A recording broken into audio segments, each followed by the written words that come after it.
Hello भाई, नमस्ते, प्रणाम। धर्मेंद्र दीवाना एंटरटेनमेंट में आप लोग का स्वागत है। देखिए, जो खेसारी लाल यादव गाना शूट करना चाहते हैं, जो डिम्पल सिंह के साथ में, ये बाबा का बोलना है। ये बाबा है जो खेसारी लाल का फ़ैन है, उनके लिए वीडियो बनाते हैं। तो देखिए, बाबा का बोलना है कि डिम्पल सिंह को फेरा में आप मत पड़िए। जो प्रिया सुहानी, एक लड़की है प्रिया सुहानी नाम की, जो वायरल हुई थी, उसके साथ में आप वीडियो लाइए और गाना शूट कीजिए।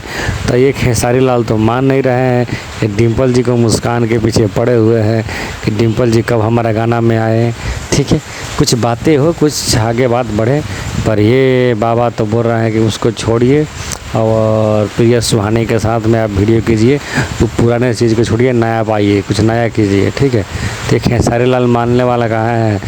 डिम्पल सिंह को फेरा में पड़ गए हैं। ये बाबा है जो बाबा गुस्सा गए हैं खेसारी लाल पर कि खेसारी अब तू नहीं सुधरेगा, खाली पुराने के पीछे पड़ा रहता है, कुछ नया करो, कुछ नया को मौका दो। ठीक है, तो अगले चैनल को सब्सक्राइब करें, अपना छोटका भाई के चैनल को सब्सक्राइब करो। जय हो पावर स्टार।